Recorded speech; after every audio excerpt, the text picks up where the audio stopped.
In this video, we're going to take a look at what is, in my opinion, one of the most offensive short videos produced by any Christian apologist. This one comes from Greg Koukl from Stand to Reason. It comes from 2015. In the video, he takes primary aim at atheists, but as we will see, he has a much broader aim than just atheists.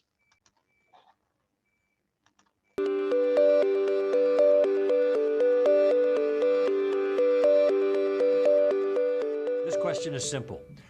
Are atheists just suppressing the truth in unrighteousness?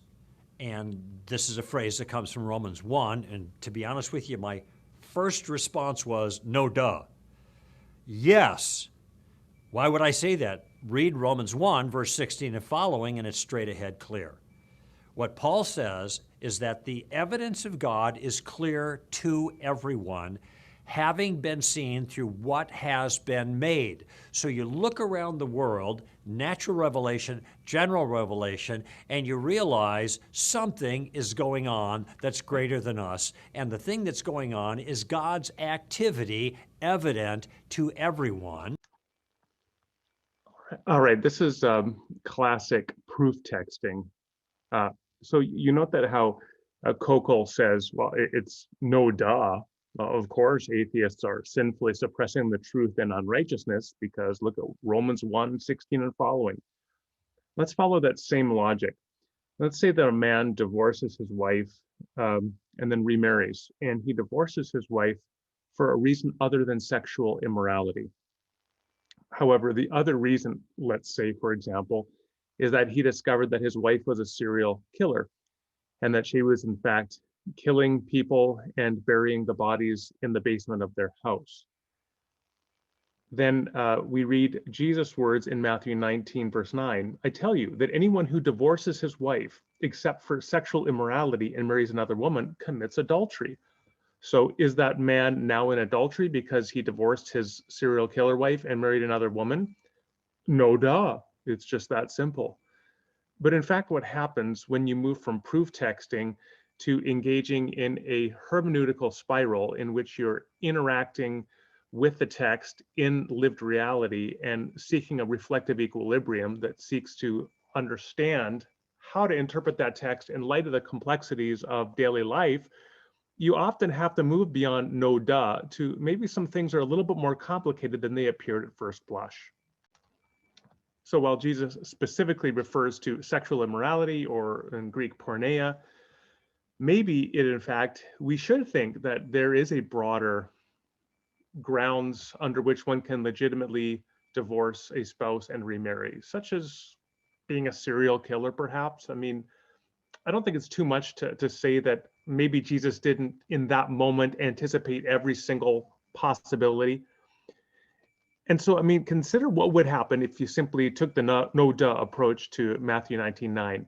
Is it would literally follow that any single person in any church, right, any Christian anywhere, who had divorced for any reason other than sexual immorality and then remarried would literally be in adultery because they would be in an illegitimate relationship.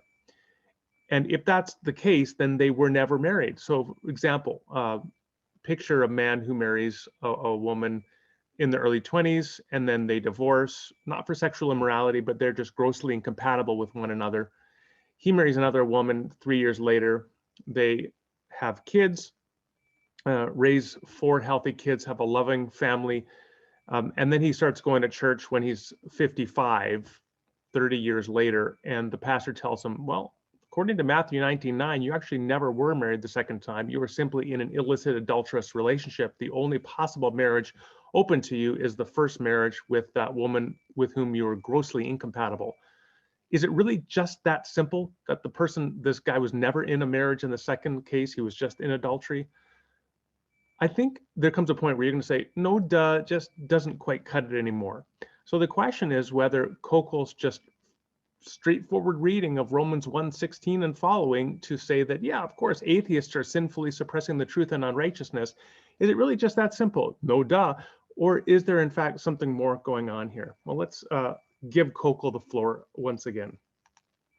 But, the writer says in Romans 1, men characteristically suppress the truth in unrighteousness. That is, they hold down what is trying to erupt up in an obvious way. It's like trying to hold a beach ball underwater. Think of it that way. You've got to work at keeping it down. And the evidence of God is so obvious in the world that the world exists and the way the world exists. So that's both the cosmological argument and the teleological argument.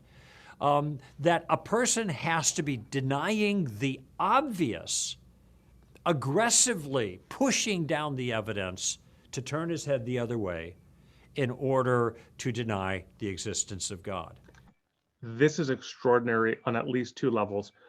So first, Koukl is saying here, any atheist anywhere, anybody who denies the proposition God exists and says, well, I believe no God exists, or you would also follow any agnostic. Well, he doesn't reference agnostics explicitly, but it's clear from what he said, this also applies to agnostics. Any person who fails to affirm the proposition that God exists is actively striving to suppress the overwhelming evidence of God in their midst. They're like a person struggling to hold a beach ball underwater, which I have tried to do, and it is indeed very difficult to do. And what Koukl is saying is that any atheist or agnostic is like that person, actively, sinfully trying to hold that down. But then he actually goes even further, as extraordinary as that is, because I'll say this, if you actually go out and talk to atheists, you may find some people that seem to fit that description. But I think the vast majority don't fit that description at all, certainly not in my anecdotal experience. Time and again, I've met people who are very thoughtful, intelligent people who didn't believe God existed. Some of them seem to be hostile to the existence of God, or maybe they're hostile to the church. It's kind of difficult to tell often. In other cases, however, I've met many people who actually wanted to believe in God. They just couldn't. They weren't compelled by the evidence. They were like that guy saying, Lord, I believe, help my unbelief, except the unbelief is outweighing the belief. I didn't see them actively holding down a beach ball. I got to wonder how often Greg Koukl actually goes out and talks to people. Or does he just settle all these issues based upon his armchair reading of Romans 1:16 and following? Sadly, it seems to me it's really more the latter. Now, the other thing that's perhaps even more extraordinary is he then describes more clearly what he thinks is going on here. It isn't simply, apparently, in his view, that Romans 1:16 and following is flagging some sort of innate, intuitive, non-discursive knowledge of God, but this also encompasses what he explicitly says are teleological and cosmological arguments for God's existence. So what he is saying, he said it explicitly right here, is that if you do not accept teleological and cosmological arguments, those arguments themselves are manifestations of God's overwhelming, undeniable revelation, natural revelation, general revelation to all people. If you don't accept those arguments and their conclusions, it is because you are sinfully suppressing the overwhelming strength of those arguments. Again, I have to wonder, has Koukl actually ever talked with a serious intellectual, a philosopher, about those arguments and why people are skeptical of various premises in various versions of the teleological and cosmological arguments? I think there are some good teleological and cosmological arguments out there, but I don't think there's a single one that is so compelling that the only way to deny it is to actively refuse to accept its overwhelmingly clear and undeniable conclusions. To me, that's just delusion. And it is delusion based upon his armchair reading of Romans 1:16 and following. All right, let's listen to the rest of what Koukl has to say. And so Romans 1 is speaking certainly and most explicitly regarding atheists, but not just atheists, because some people acknowledge God but deny the God that's there. And they exchange the truth of God for something else.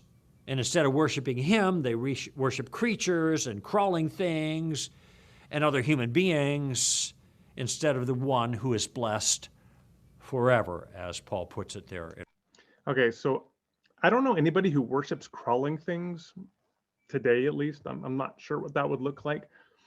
But it seems to me that what Koukl is now doing is he's going even further, saying not only are atheists and by implication also agnostics sinfully actively suppressing the revelation of God, but it seems to me like he's now flagging a much broader spectrum of theists as well. Now, he doesn't say explicitly which theists would fall under this indictment, but various religious people and theists who worship various constructions or understandings of ultimate reality, which are sufficiently divergent from Koukl's understanding of ultimate reality, they too, by his reasoning, would be actively, sinfully suppressing the general, overwhelming general revelation of God, like holding that beach ball down. Does this apply to Hindus? Does it apply to Buddhists? Does it apply to Mormons? Does it apply to Muslims? Does it apply to Catholics? It's not clear, but I think it is clear based upon what he says here that there are all sorts of quote unquote idols that are worshipped, which are themselves active refusals to submit to the overwhelmingly clear general revelation of God. Romans 1. Yes, all false religion or no religion is an example of repressing the truth in unrighteousness. So there you go. All false religion. So does Koukl think that Islam is true or false? I'm guessing he probably thinks it's false. So Muslims are actively sinfully suppressing God's general revelation on Koukl's telling. Mormons, presumably yes. What about Jews? I'm not sure. I do think that what Koukl has done here is not only impugn atheists, who may be 5% of the global population, something like that. He's actually impugning the vast majority of human beings. So maybe that's a consolation to the atheists and to the rest of us that actually he thinks virtually almost everybody who doesn't agree with him, it would seem, is actively holding down that beach ball and refusing to accept the overwhelmingly clear revelation. And it strikes me that atheists would be first in line as an example of that kind of thing. Okay, that's just snarky at the end. Atheists are first in line. Well, if atheists are first in line and then pretty much the rest of the world follows, you know what else follows? Let's stop share and then I'll tell you. It also would follow that anybody at all, who doesn't believe in the existence and nature of God and the cosmological and teleological arguments as well, with that overwhelming sense of compulsion that Koukl describes, any person that fits that description is also holding that beach ball into the water. So for example, I know many Christians, many of them who study academically in philosophy of religion, and they got mixed feelings about the teleological arguments and cosmological arguments. Some of them don't think those arguments are very good at all. Well, based upon what Koukl says here, those people, they're Christians. They're also actively holding down that beach ball and refusing to submit to the overwhelmingly clear general revelation that God has provided for us. What about Christians who struggle with doubts? Sometimes they think, God, are you there? What about a Christian who's a Christian parent whose 3-year-old child just died of cancer? And he's saying, is there a God? How could a loving God allow my child to die? You know what Koukl can say to him? You're actively holding down the overwhelmingly clear general revelation of God. What about the Christian who survived the death camps, the killing fields of Rwanda in 1994? A Tutsi who watched almost his entire church and family hacked into pieces. He falls into deep, dark depression and he questions God's existence or he questions God's goodness. Koukl could say you're actively suppressing the overwhelmingly clear revelation of God, the general revelation that's available to every one of us. So I guess the one consolation here, again, to kind of go back to something I alluded to earlier, is that if there is a consolation, it's that really Koukl is not just attacking atheists. He's attacking almost everyone. He's attacking atheists, agnostics.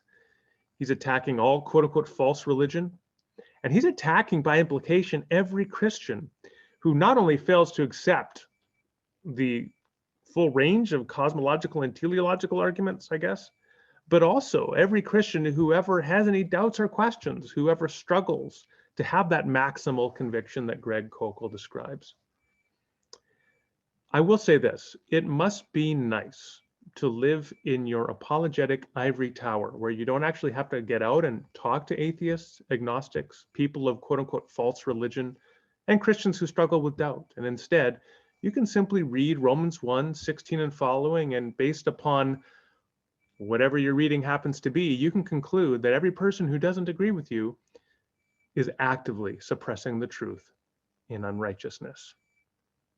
I'll let you conclude whether that itself is a very righteous act or not.